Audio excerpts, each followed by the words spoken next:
শব্দ চয়ন ও জীবন উন্নয়নের বিষয় নিয়ে কথা বলে আসতেছিলাম। মহাগ্রন্থ আল কোরআন সকল জাতির ধর্মের বর্ণের জন্য, সব বয়সের জন্য, সব জেন্ডারের জন্য সঠিক জীবনযাপন পদ্ধতি। আমাদের দেশে আমরা অজ্ঞতাবশত বা খেয়াল না করার কারণে বা সঠিক গাইডলাইন না পাওয়ার কারণে কিছু শব্দ চয়নের কারণে আমরা অনেক দূর নিজেরা যেমন পিছিয়ে থাকি বা অন্যদেরকে ভুল বুঝে থাকি। সে শব্দ চয়ন শুদ্ধ করার মাধ্যমে যে আমাদের জীবনমান উন্নয়ন সম্ভব সেটা নিয়ে কথা বলে আসতেছিলাম এর আগের উপস্থাপনাতে। এখানেও সেরকম একটা শব্দ নিয়ে আপনাদের সাথে আমি আজকে বলবো। আশা করি আপনারা, যেহেতু এটা বহুল প্রচলিত শব্দ, এই শব্দটা আপনাকে এই শব্দ বোঝার মাধ্যমে আপনার জন্য সহজ হয় বলে আমি মনে করি। সূরা জুমার মধ্যে, অর্থাৎ আমরা জুমা বলি না, জুমার মধ্যে একটা আয়াত পড়েই আমি এই শব্দটা আপনাদের জন্য আগে দৃষ্টি আকর্ষণ করব। সেটা কি?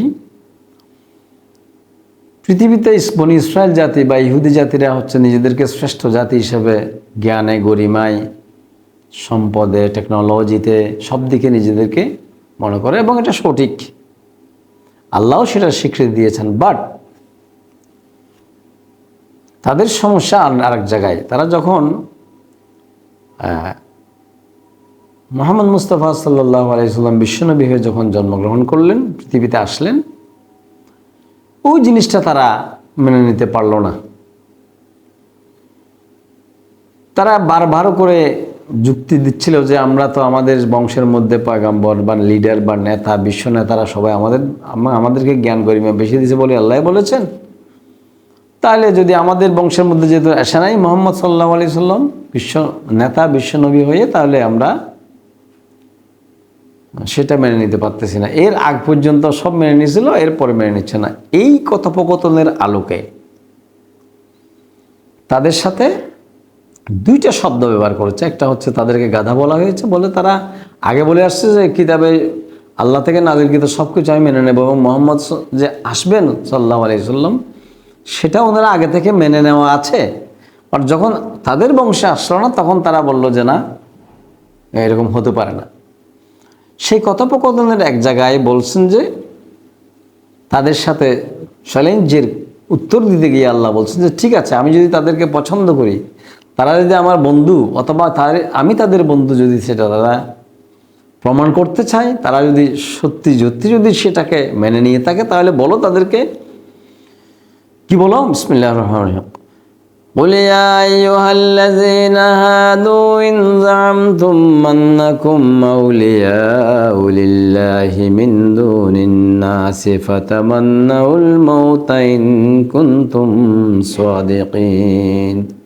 এখানে শব্দ চয়নের যে কথাটা বলছিলাম, আউলিয়া, এখানে আল্লাহ বলছেন যে হ্যাঁ, তারা যদি আমি তাদেরকে সবচেয়ে বেশি পছন্দ করি, তারা আমার কাছের মানুষ, বন্ধু হিসেবে যদি তারা এরকম বলে থাকে, তাহলে তাদেরকে বলো যে আউলিয়া উলিল্লাহ, আল্লাহর আউলিয়া, আল্লাহর বন্ধু, আল্লাহর প্রিয় ভাজন যদি তারা নিজেদেরকে মনে করে, ফাতামান্নাউল মৌত, তাদেরকে মৃত্যু কামনা করতে বলো। তাইলে এখানে আউলিয়া মানে হচ্ছে আল্লাহর নৈকট্যপ্রাপ্ত অথবা আল্লাহ যাদেরকে পছন্দ করে, এই দুই শ্রেণীকে আউলিয়া শব্দ ব্যবহার করা হয়েছে। এখন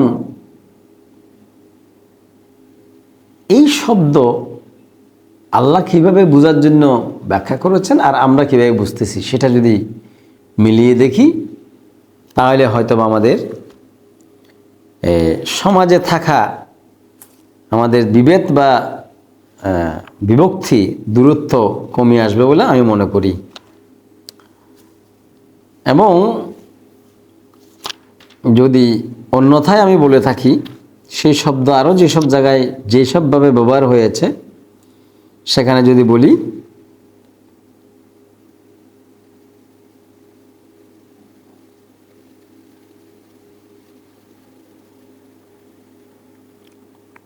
সূরা নামের 51 নম্বর এত অলি,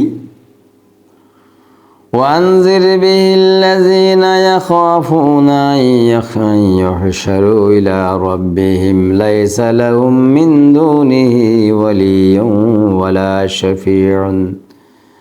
ولا شفيع لعلهم يتقون ولي এখানে বলা হচ্ছে যে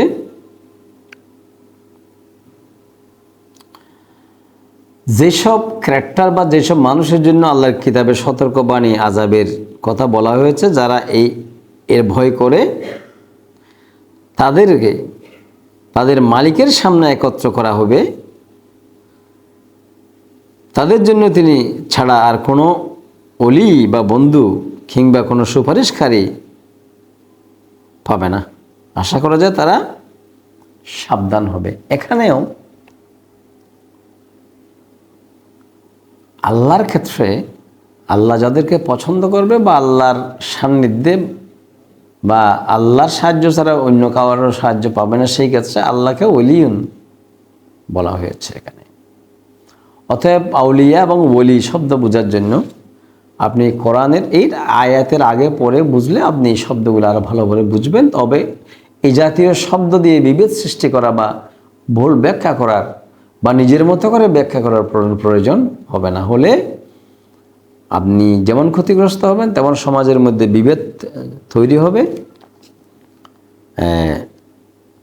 এবং সে সমাজের বিভেদ যেহেতু সেটা মন গড়া কথাবার্তার আলোকে বিভেদগুলো তৈরি হচ্ছে, আর এটার সমাধানও নিশ্চয়ই এই মন গড়া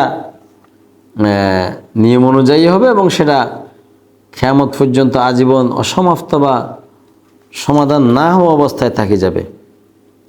সো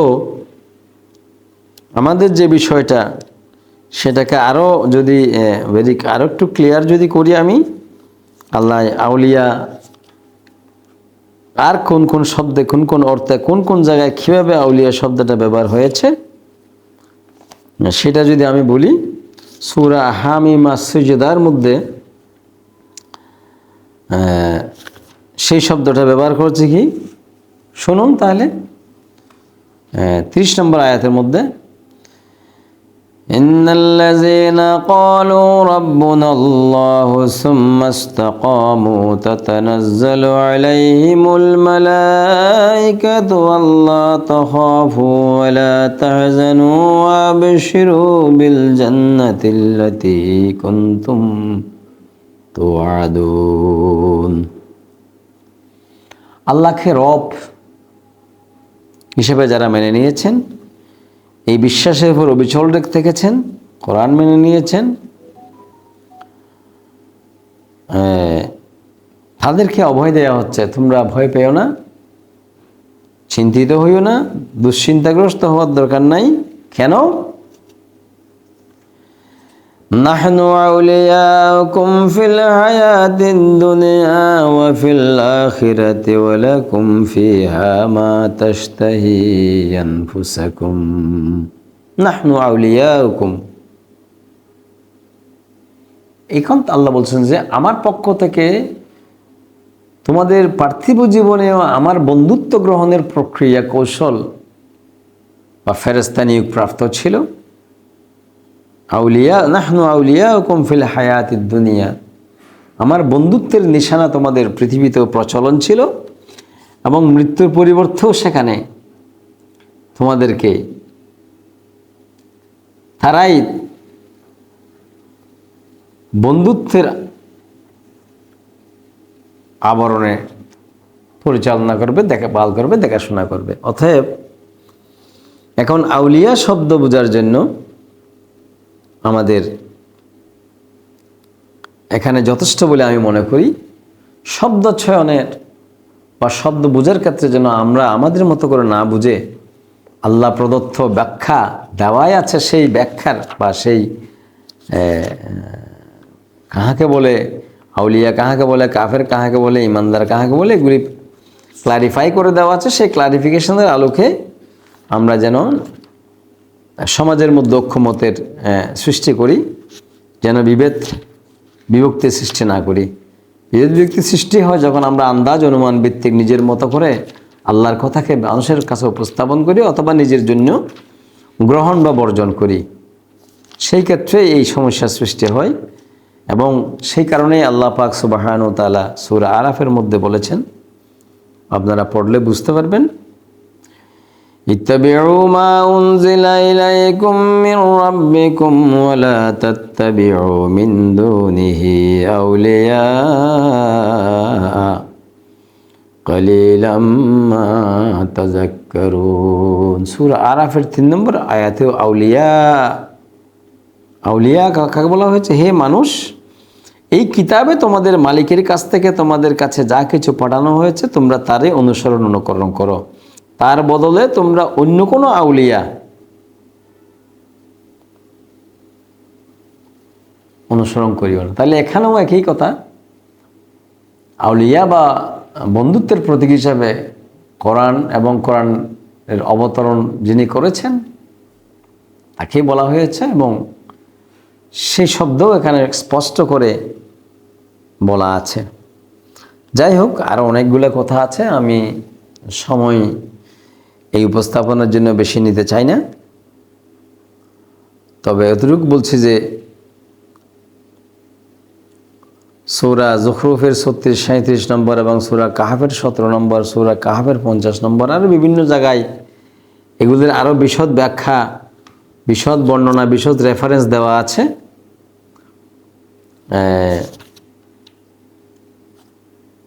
আমি আশা করি আপনারা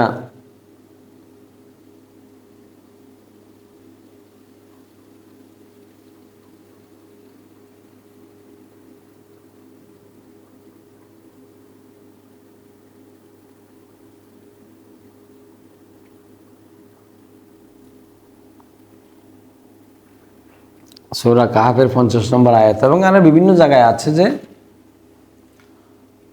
আল্লাহর আউলিয়াত্ব গ্রহণ করার জন্য, আল্লাহ প্রদত্ত আউলিয়াত্ব, অন্য কোনো কিছুকে, এখানে কোরআন এবং আল্লাহর হুকুমকেই, আল্লাহর দেওয়া জীবন বিধান, গাইডলাইন, পথ নির্দেশিকাকেই